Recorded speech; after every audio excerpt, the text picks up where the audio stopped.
ओम नमो भगवते वासुदेवाय नमः।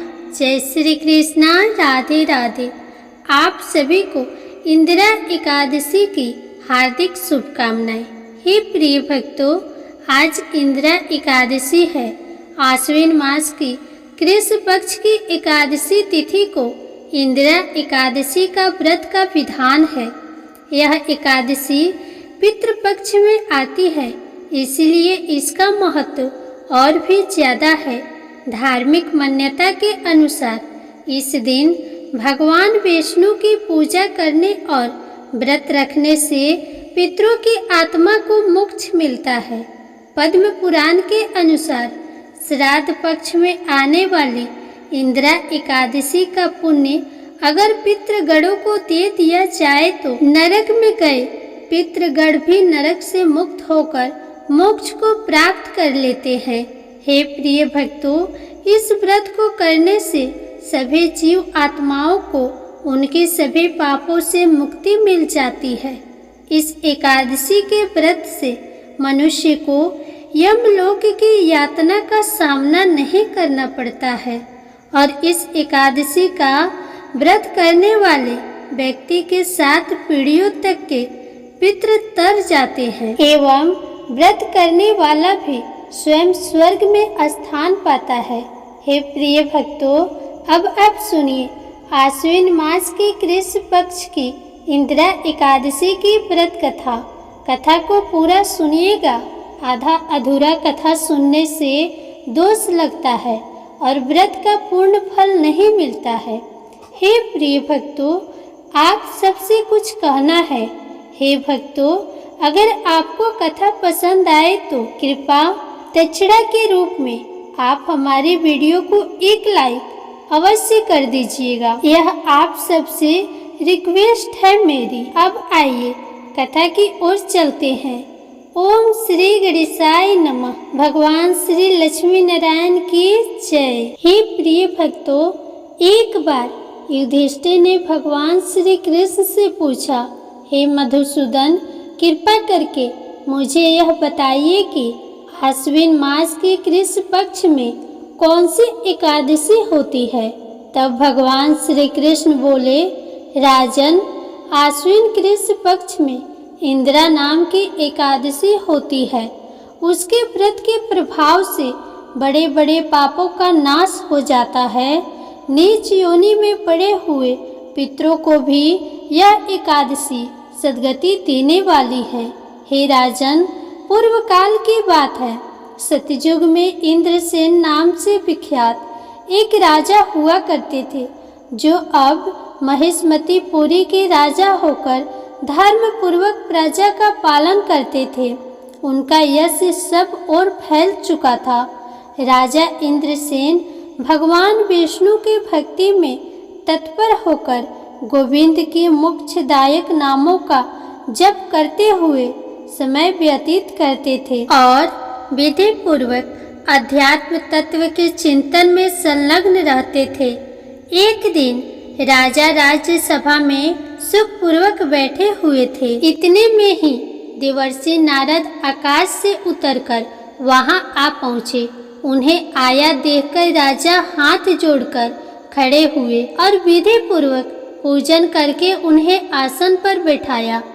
तब सुख से बैठकर मुनि ने राजा से पूछा कि हे राजन, आपके 7 अंग कुशल पूर्वक तो है, तुम्हारी बुद्धि धर्म में और तुम्हारा मन विष्णु भक्ति में तो रहता है। तब देवर्षि नारद की ऐसे वचनों को सुनकर राजा ने कहा, हे महर्षि, आपकी कृपा से मेरे राज्य में सब कुशल है तथा मेरे यहाँ यज्ञ कर्म आदि सुकृत हो रहे हैं। आप कृपा करके अपने आगमन का कारण कहिए। तब महर्षि नारद कहने लगे कि हे राजन, आप आश्चर्य देने वाले मेरे वचनों को सुनो। मैं एक समय ब्रह्मलोक से यमलोक को गया और वहाँ श्रद्धा पूर्वक यमराज से पूजित होकर मैंने धर्मशील और सत्यवान धर्मराज की प्रशंसा की और उसी यमराज की सभा में महान ज्ञानी और धर्मात्मा तुम्हारे पिता को एकादशी का व्रत भंग होने के कारण देखा। हे राजन, उन्होंने जो संदेश दिया है सो मैं तुमसे कहता हूँ। उन्होंने कहा है कि पूर्व जन्म में कोई विघ्न हो जाने के कारण मैं यमराज के निकट रह रहा हूँ। सो हे पुत्र, यदि तुम आश्विन कृष्ण इंदिरा एकादशी का व्रत मेरे निमित्त करो तो मुझे स्वर्ग की प्राप्ति हो सकती है। और तब इतना सुनकर राजा कहने लगे कि हे देवर्षि, आप इस व्रत की विधि मुझसे कहिए। तब नारद जी कहने लगे कि आश्विन माह के कृष्ण पक्ष की 10वीं तिथि के दिन प्रातःकाल श्रद्धा पूर्वक स्नान आदि से निवृत्त होकर पुनः दोपहर को नदी आदि में जाकर स्नान करे। फिर श्रद्धा पूर्वक पितरों का श्राद्ध करे और एक बार भोजन करे तथा रात्रि में भूमि पर सोए। रात्रि के अंत में निर्मल प्रभात होने पर एकादशी के दिन दातुन करके मुंह धोए। इसके बाद भक्ति भाव से इस मंत्र को पढ़ते हुए उपवास का संकल्प ले। मंत्र है, कमल नयन भगवान नारायण, आज मैं सब भोगों से अलग होकर निराहार रहकर कल भोजन करूँगा। हे अच्युत, आप मुझे शरण दे। इस प्रकार नियम करके मध्याह्न काल में पितरों की प्रसन्नता के लिए शालिग्राम शिला के सम्मुख विधि पूर्वक श्राद्ध करे तथा दक्षिणा से ब्राह्मणों का सत्कार करके उन्हें भोजन कराए। पितरों को दिए हुए अन्नमय पिंड को सूंघकर गाय को खिला दे। फिर धूप और गंध आदि से भगवान ऋषिकेश का पूजन करके रात्रि में उनके समीप जागरण करें।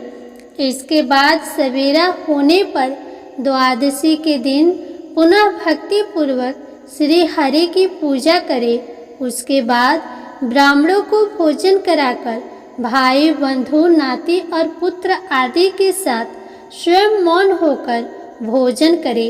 हे राजन, इस विधि से आलस्य रहित होकर तुम इंदिरा एकादशी का व्रत करो। इससे तुम्हारे पितृ भगवान विष्णु के वैकुंठ धाम में चले जाएंगे।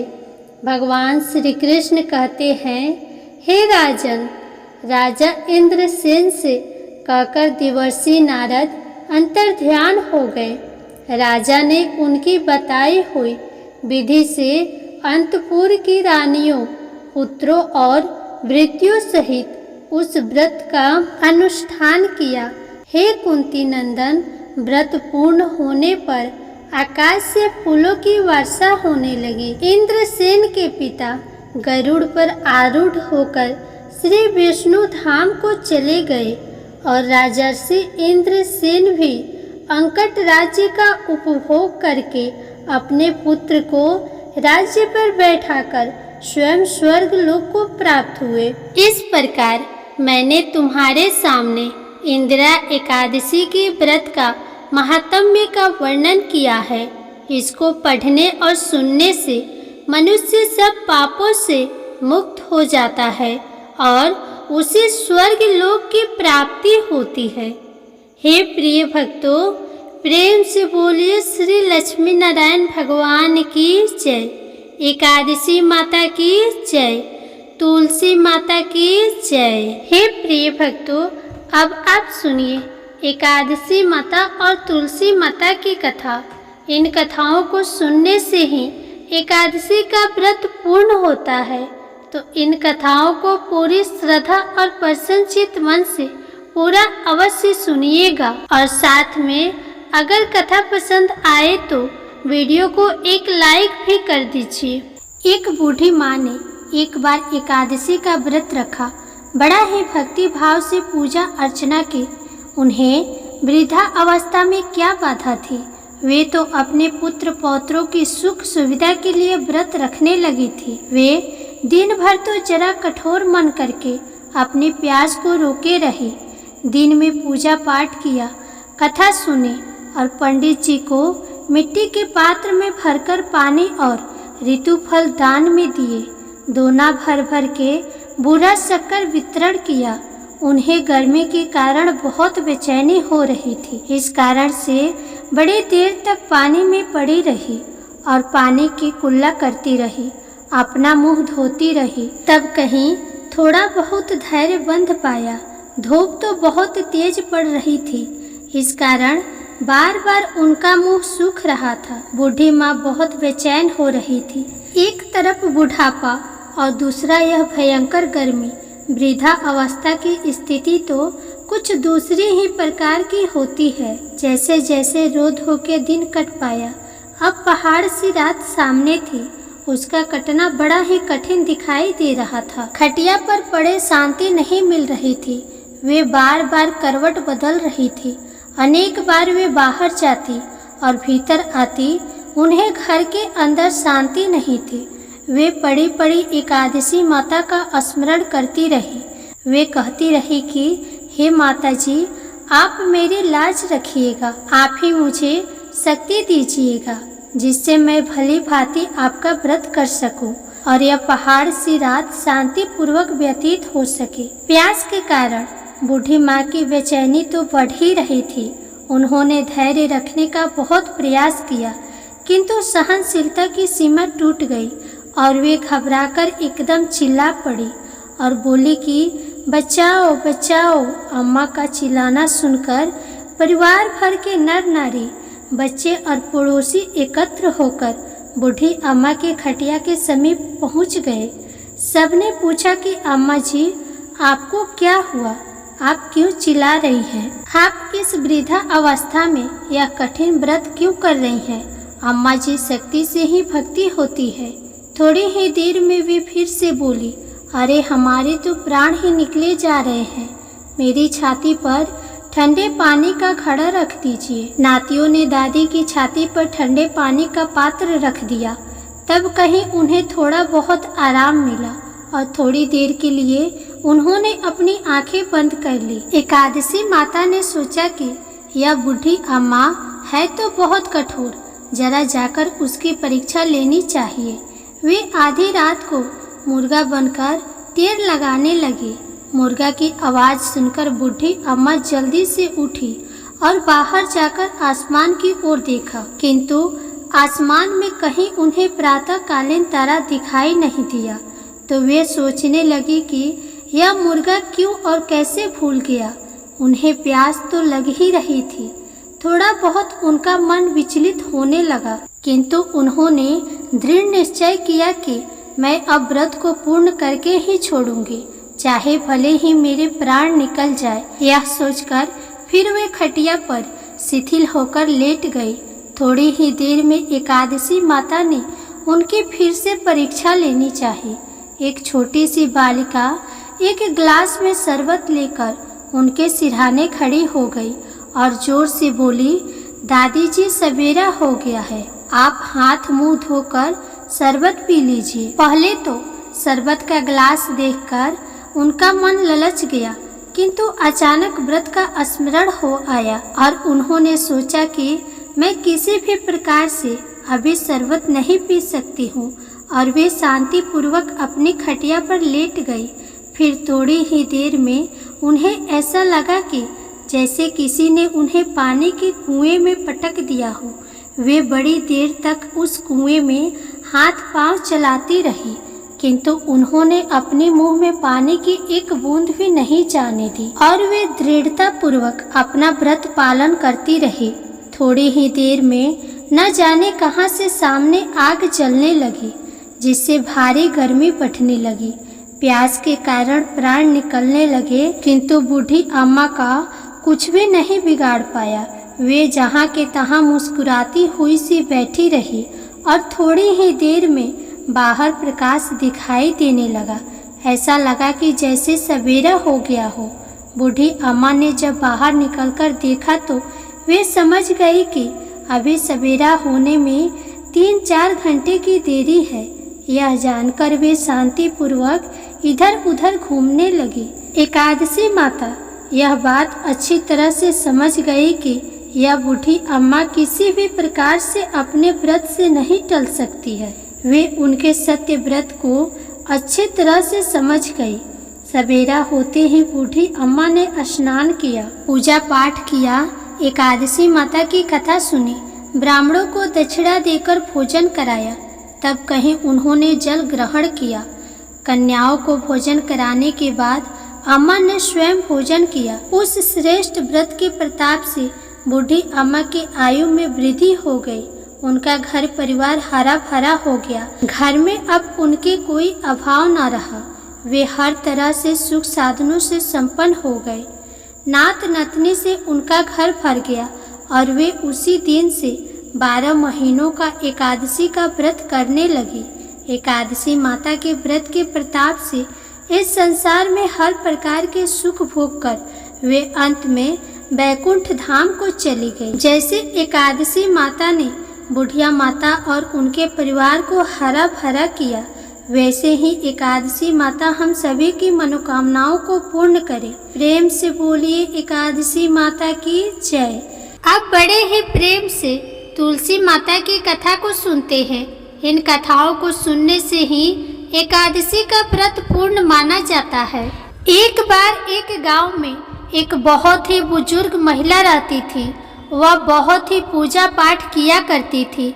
वह रोज तुलसी माँ की पूजा करती थी और वह बुजुर्ग महिला रोज तुलसी माता से कहती, हे तुलसी माँ, तुम मुझे बहू दे, पीताम्बर की धोती दे, मीठा मीठा घास दे, बैकुंठ में वास दे, चटक की चाल दे, पटक की मौत दे, चंदन का काठ दे, रानी सा राज दे, दाल भात का भोजन दे, ग्यारस की मौत दे और कृष्ण जी का कंधा दे। वह बुजुर्ग महिला हर महीने में तुलसी माता की पूजा करती और उनके बिरले को रोज सींचती। तुलसी माता बुजुर्ग महिला की बात सुनकर धीरे धीरे सूखने लगी। तभी भगवान श्री कृष्ण जी ने देखा कि तुलसी माता सूख रही है और तभी एक दिन भगवान श्री कृष्ण तुलसी माता जी के पास प्रकट हुए और भगवान श्री कृष्ण जी ने तुलसी माता से पूछा, तुम क्यों सूख रही हो? सभी महिलाएं तुम्हारी पूजा करती है और तुमको रोज सींचती है, लेकिन फिर भी तुम रोज सूखती जा रही हो। इसका कारण क्या है? जिसके बाद तुलसी माता ने भगवान श्री कृष्ण जी से कहा कि हे प्रभु, एक बुजुर्ग महिला मेरे पास रोज आती है और रोज एक ही बात बोलती है, हे तुलसी माता, सबकी दाता, मैं तेरा बिरला सींचती हूँ, तुम मुझे बहू दे, पीताम्बर की धोती दे, मीठा मीठा घास दे, बैकुंठ में वास दे, चटक की चाल दे, पटक की मौत दे, चंदन का काठ दे, रानी सा राज दे, दाल भात का भोजन दे, ग्यारस की मौत दे और कृष्ण जी का कंधा दे। मैं उस बुजुर्ग महिला की सारी मनोकामनाएं पूरी कर सकती हूँ, लेकिन उसकी एक मनोकामना पूरी नहीं कर सकती। मैं कृष्ण जी का कंधा कहाँ से दूंगी? भगवान श्री कृष्ण जी तुलसी माता की बात सुनकर जोर जोर से हंसने लगे और फिर भगवान श्री कृष्ण जी ने तुलसी माता जी से कहा कि तुम चिंता मत करो, जब वह बुजुर्ग महिला की मृत्यु होगी तब मैं मौके पर आकर उसे कंधा दे दूंगा। अब जब वह बुजुर्ग महिला पूजा करने आए तो कह देना कि तुम्हें सब कुछ मिल जाएगा। कुछ दिनों बाद वह वृद्ध महिला ठोकर खाकर रास्ते में गिरकर मर गई। पूरे गांव के सभी लोग आए और उस महिला को सभी लोग धर्मात्मा मानते थे। उसको तुलसी जी की टोकरी कहते थे। उसके परिवार में कोई भी नहीं था, इसलिए गांव वालों ने ही उसके अंतिम संस्कार करने की योजना बनाई और उसे नहलाकर जब बैकुंठी पर बैठाने के लिए उसे उठाने लगे तो उसके मृत शरीर इतना भारी हो गया था कि उसे कोई उठा नहीं पाया। यह सब देखकर वहाँ के सभी लोग तरह तरह की बातें करने लगे और कहने लगे कि यह इतना पूजा पाठ करती थी, हर समय माला फेरती थी, इसलिए यह इतनी भारी हो गई है। वहीं पूरी गांव में चर्चा होने लगी कि डोकरी माई कोई भक्ति नहीं करती थी, यह छल कपट करती थी। हम जिसे धर्मात्मा समझते थे वह पापी है जो कि किसी से भी नहीं उठ पा रही है। यह इसके कर्मों की सजा है। इधर भगवान ने सोचा कि मेरे भक्त की निंदा हो रही है, इसलिए भगवान ने बूढ़े ब्राह्मण का वेश धारण करके वहां पर आए और वहां पर एकत्रित लोगों से पूछने लगे कि यहाँ पर इतनी भीड़ क्यों लगी है, जिसे लोग कहने लगे कि यहाँ पर डोकरी माई मर गई है और पाप इतना था कि जिससे यह उठ नहीं पा रही है। सब उठाकर थक गए। तब ब्राह्मण ने कहा, मुझे एक बार डोकरी के कानों में कहने दो, फिर वह देखो कैसे उठती है। तो सभी लोगों ने कहा कि आप भी प्रयास करके देख लीजिए। तब भगवान ने उस वृद्ध महिला के कानों में कहा कि हे डोकरी माई, देखो मैं आ गया। और जो डोकरी पूजा करते समय शब्द कहती थी वह शब्द उसके कानों में कहने लगे, तू बेड़ा सिचू तेरा, मैं करूँ निस्तारा मेरा। डोकरी माई बहू ले, बेटी ले, पोता ले, लड्डू ले, पीताम्बर की धोती ले, गहना ले, घी का घड़ा ले, मीठा मीठा खीर और पूड़ी ले, दाल भात का भोजन ले, धन दौलत ले, रानी सा राज ले, तुलसी जी का पत्ता ले, मुंह में गंगा जल ले, 11 को दिल ले, चंदन का दाग ले, कृष्ण जी का कंधा ले। इतना सुनते ही डोकरी हल्की हो गई। भगवान ने बोला, आओ और इसको उठाओ। भगवान ने हाथ लगाया और डोकरी माई उठ गई। सबको बड़ा आश्चर्य हुआ। उसे खूब धूमधाम से ले जाया गया। भगवान उसे अपने कंधे पर ले गए। पूरे गांव में उसकी चर्चा होने लगी, जिससे उसको मुक्ति मिल गई और वह वैकुंठ में चली गई। सभी लोग देखते रह गए। सभी लोगों ने देखा कि शमशान घाट तक तो ब्राह्मण साथ ही आया था, लेकिन अब वह दिखाई नहीं दे रहा है। इससे लोगों को समझ में आ गया कि वह कोई और नहीं, स्वयं भगवान ही बूढ़े ब्राह्मण के रूप में आए थे। बोलिए श्री तुलसी शालिग्राम की जय। बोलिए श्री लक्ष्मी नारायण भगवान की जय। बोलिए श्री राधा कृष्ण भगवान की जय। आइए अब एकादशी व्रत को पूर्ण करने वाले गणेश भगवान की कथा को सुनते हैं। एक समय की बात है, एक बुढ़िया माई अपने परिवार के साथ रहती थी। बुढ़िया माई विष्णु भगवान की परम भक्त थी। वह हमेशा दोनों पक्षों की एकादशी का व्रत करती थी और कथा सुनती थी। उन्होंने कभी भी व्रत में गणेश भगवान की कथा न कही न सुनी, जिस कारण उनका व्रत अधूरा रह गया। परंतु बुढ़िया माई इस बात से अनजान थी। उनको लगता था कि वह तो पूरा व्रत कर रही है और उनके व्रत के पुण्य से उनको वैकुंठ लोक की प्राप्ति अवश्य होगी। देखते ही देखते बुढ़िया माई की मृत्यु हो गई। उन्हें लेने यमलोक के दूत आए।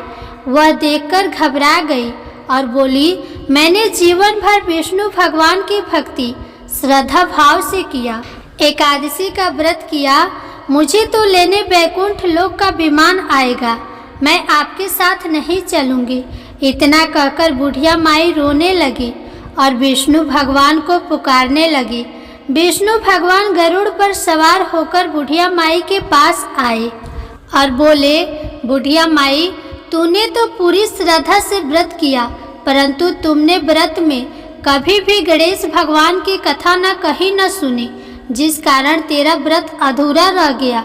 बुढ़िया माई विष्णु भगवान से जीवन दान मांगने लगी ताकि वह एकादशी का व्रत करके उसका पूरा पुण्य प्राप्त कर सके। इस प्रकार बुढ़िया माई को विष्णु भगवान ने 2 साल के लिए फिर से जीवित कर दिया। अब बुढ़िया माई जीवित होते ही गणेश भगवान का नित्य नियम निभाना चालू कर दिया। अब जब भी एकादशी का व्रत करती तो सबसे पहले एकादशी व्रत की कथा सुनती, फिर अंत में गणेश भगवान की कथा सुनने लगी। गणेश भगवान की कृपा से एकादशी का पूरा पुण्य बुढ़िया माई को प्राप्त हुआ। बुढ़िया माई की तपस्या से गणेश भगवान प्रसन्न हुए और बुढ़िया माई के सामने प्रकट होकर बोले, बुढ़िया माई, तुमने मेरे नित्य नियम के साथ ही व्रत में श्रद्धा पूर्वक कथा सुनी है, इसलिए मैं तुम पर अत्यंत प्रसन्न हूँ। मैं तुम्हें आशीर्वाद देता हूँ कि जब तक यह पृथ्वी रहेगी तब तक तुम्हारी इस तपस्या का गुणगान लोग करते रहेंगे। साथ ही एकादशी व्रत में तुम्हारी इस भक्ति की कथा को जो भी मनुष्य प्रेम पूर्वक सुनेगा उसको व्रत का संपूर्ण फल प्राप्त होगा। गणेश भगवान बुढ़िया माई पर प्रसन्न होकर बुढ़िया माई का घर अन्न धन से भर दिया। साथ ही रिद्धि सिद्धि का आवाज करके अंतर ध्यान हो गए। 2 साल बीतने पर बुढ़िया माई की मृत्यु हुई। इस बार उन्हें लेने वैकुंठ लोक का विमान आया। बुढ़िया माई को पूरे मान सम्मान के साथ वैकुंठ लोक ले जाया गया। इस गणेश भगवान की कृपा से बुढ़िया माई का घर अन्न धन से भर गया और मरने के बाद वैकुंठ धाम का वास मिला। हे गणेश जी महाराज, जैसे आपने बुढ़िया माई पर प्रसन्न हुए, बुढ़िया माई के व्रत को पूर्ण किया, उसके घर को अन्न धन से भर दिया, वैसे ही एकादशी व्रत करने वालों को भी पूरा फल देकर उनका घर अन्न धन से भर देना। प्रेम से बोलिए गणेश भगवान की जय। अब सुनिए लप्सी और तपसी की कहानी। एक लप्सी था, एक तपसी था। तपसी हमेशा भगवान की तपस्या करता था, लेकिन उसे चोरी करने की आदत थी। लप्सी हमेशा सवा सेर की लप्सी बनाता और सबसे पहले भगवान को भोग लगाता, उसके बाद में स्वयं भोजन करता। दोनों भाइयों का यही नियम था।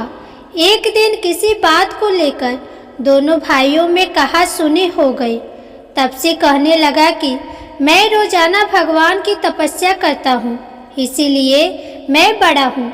तो लप्सी बोला कि मैं रोज भगवान को सवा सेर का लप्सी का भोग लगाता हूँ, इसीलिए मैं बड़ा हूँ। ऐसा कहते हुए दोनों जोर जोर से लड़ने लगे। तभी वहाँ से नारद जी गुजर रहे थे। दोनों को लड़ता हुआ देखकर वहाँ आए और उनसे पूछा कि तुम दोनों लड़ क्यों रहे हो। तो दोनों ने अपने आप को बड़ा बताया और साथ में बड़ा होने का कारण भी बताया। तो नारद जी बोले कि इसका फैसला मैं कर दूंगा, कल आकर बता दूंगा कि कौन बड़ा है। दूसरे दिन लप्सी और तपसी नहाकर अपने रोज की भक्ति करने आए। तो नारद जी ने छुपकर 1.25 करोड़ की एक एक अंगूठी उन दोनों के आगे रख दी। जैसे ही भक्ति करते हुए तपसी की नज़र उस अंगूठी पर पड़ी तो उसने चुपचाप से उठाई और अपने पैर के नीचे दबा दी। लप्सी की नज़र अंगूठी पर पड़ी, लेकिन उसने ध्यान नहीं दिया। उसने पहले भगवान को भोग लगाया और फिर स्वयं भोजन करने के लिए बैठ गया। थोड़ी ही देर बाद नारद जी सामने आए तो दोनों ने पूछा कि अब बताओ हम दोनों में से कौन बड़ा है। तो नारद जी ने तपसी से कहा, तपस्या तो तुम करते हो, इतनी तपस्या करने के बाद भी तुम्हारी चोरी करने की आदत नहीं गई। यह अंगूठी मैंने ही तुम दोनों के आगे रखी थी। मैं ये देखना चाहता था कि तुम दोनों में से किनके मन में लालच है। तो तूने तो अंगूठी दिखाई पड़ते ही झट से अपने पैर के नीचे दबा ली, लेकिन लप्सी का ध्यान अंगूठी पर जाने के बाद भी लप्सी ने अंगूठी को नहीं उठाया और ना ही ध्यान दिया। उसने सिर्फ अपने भगवान में ही ध्यान रखा, उन्हें भोग लगाया और बाद में भोजन करने लगा। इसीलिए लप्सी बड़ा है और तुम्हें तुम्हारी तपस्या का कोई भी फल नहीं मिलने वाला। जितनी चाहे मर्जी तुम तपस्या कर लो, तुम्हें इसका कोई भी फल नहीं मिलेगा। तो तपसी को यह सुनकर बहुत ही दुख हुआ और वह शर्मिंदा होकर नारद जी से माफ़ी मांगने लगा कि आज तक मेरी गलती माफ़ करो और मुझे बताओ कि मेरी तपस्या का फल कैसे मिलेगा। आज के बाद कभी भी मैं चोरी नहीं करूँगा। तो नारद जी ने कहा कि यदि कोई गाय या कुत्ते के लिए रोटी नहीं बनाएगा तो उसका फल तुझे मिलेगा।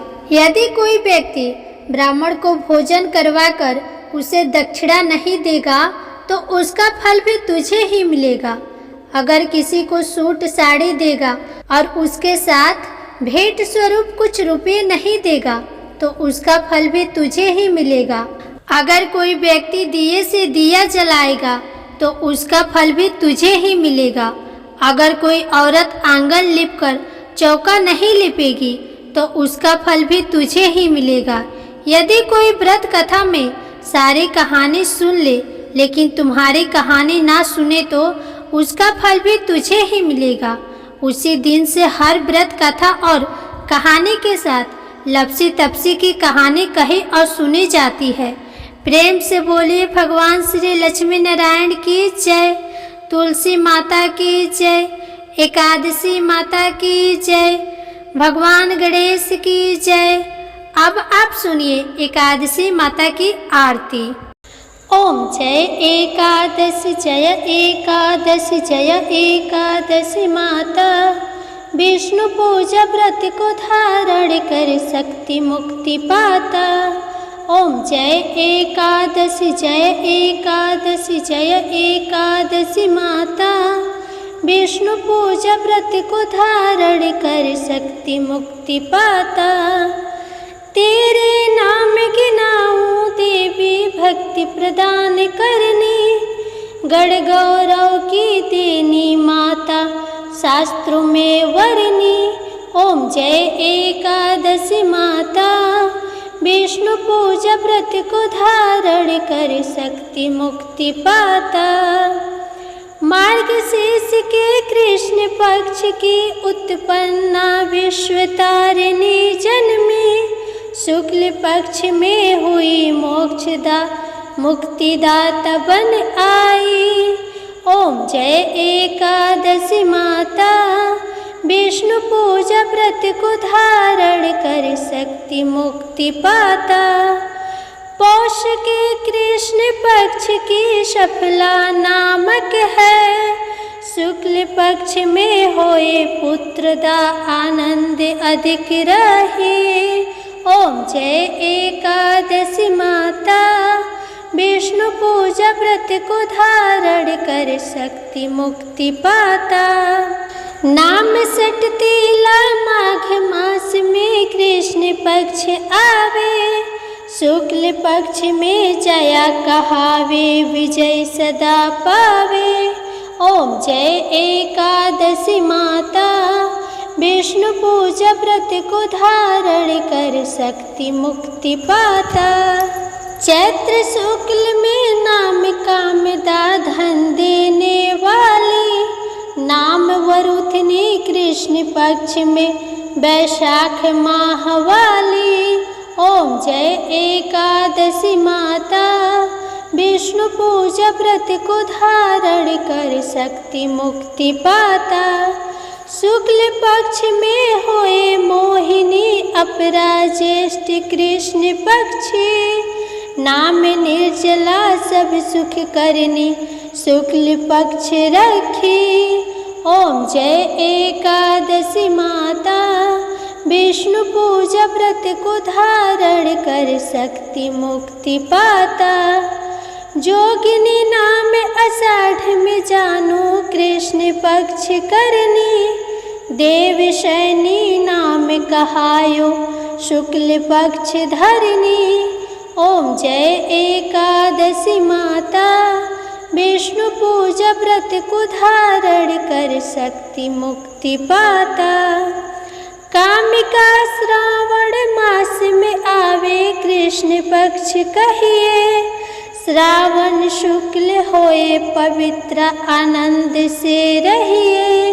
ओम जय एकादशी माता, विष्णु पूजा व्रत को धारण कर शक्ति मुक्ति पाता। अजा भाद्रपद कृष्ण पक्ष की परिवर्तिनी शुक्ला, इंद्र आश्विन कृष्ण पक्ष में व्रत से भवसागर निकला। ओम जय एकादशी एकादशी माता, विष्णु पूजा व्रत को धारण कर शक्ति मुक्ति पाता। पाप कौन सा है शुक्ल पक्ष में आप हरनहारी, रमा मास कार्तिक में आवे सुखदायक भारी। ओम जय एकादशी माता, विष्णु पूजा व्रत को धारण कर शक्ति मुक्ति पाता। देव उठाने शुक्ल पक्ष की दुख नाशक मैया, पावन मास में करो विनती पार करो नैया। ओम जय एकादशी माता, विष्णु पूजा व्रत को धारण कर शक्ति मुक्ति पाता। परमा कृष्ण पक्ष में होती जन मंगल करनी, शुक्ल मास में होए पद्मिनी दुख दारिद्र हरनी। ओम जय एकादशी माता, विष्णु पूजा व्रत को धारण कर शक्ति मुक्ति पाता। जो कोई आरती एकादशी की भक्ति सहित गावे, जन गुरु दीता स्वर्ग का वासा निश्चय वह पावे। ओम जय एकादशी जय एकादशी माता, विष्णु पूजा व्रत को धारण कर शक्ति मुक्ति पाता। जय एकादशी माता, क्यारस माता की जय।